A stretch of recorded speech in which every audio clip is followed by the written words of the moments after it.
teman-teman, hari ini kita akan membahas mengenai penyakit menular seksual atau infeksi menular seksual.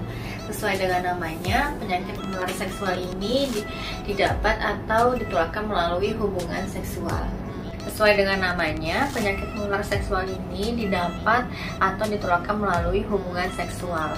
Hubungan seksual bisa berupa genital ke genital, genital ke anal, atau melalui oral.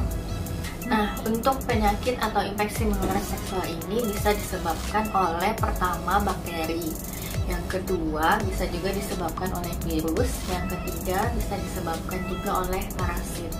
Pertama kita bahas dulu mengenai bakteri. Pertama, bakteri. Contohnya adalah penyakit gonore atau yang biasa disebut kencing nanah. Nah, pada laki-laki gejala ini cukup jelas, yaitu ada keluhan kencing nanah atau biasanya ada nanah di celana. Pada perempuan, gejala gonore sangat tidak jelas atau tidak nampak seperti laki-laki.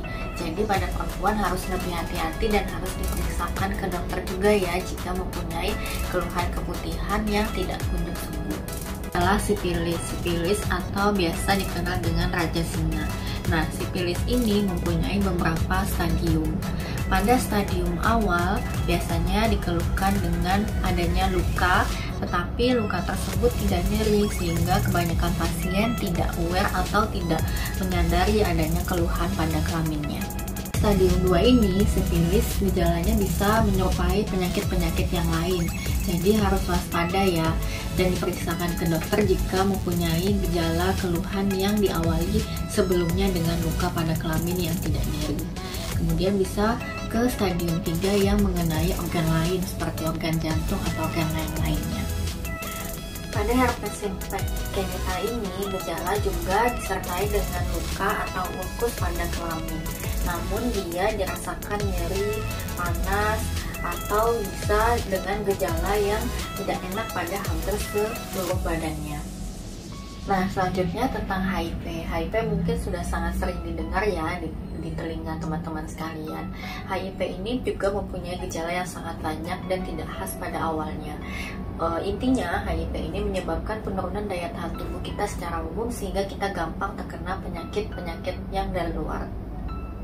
Jangan lupa ya, HIV juga bisa ditularkan melalui jarum suntik. Penggunaan jarum suntik yang tidak sesuai indikasi atau digunakan bebas bergantian dengan orang lain, dan juga melalui transfusi darah. Yang selanjutnya adalah parasit. Parasit ini bisa mengenai pada laki-laki dan wanita. Namanya adalah trichomoniasis. Gejala pada wanita biasanya ada keputihan, bisa berwarna kuning kehijauan disertai bau yang kurang sedap. Pada laki-laki gejalanya juga tidak terlalu khas, jadi harus diperiksa ke dokter. Contohnya misalkan ada kemerahan pada alat kelaminnya atau ada keluar cairan warna putih, itu kita harus periksa dulu. Laki-laki gejalanya bisa berupa ada kemerahan pada kelaminnya dan disertai dengan keluarnya cairan berwarna keputihan.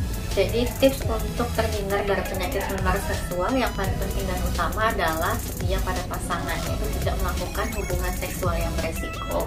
Kemudian penggunaan kondom, dan jika didapatkan gejala pada kelamin yang dicurigai mengalami infeksi, segera periksakan ke dokter ya.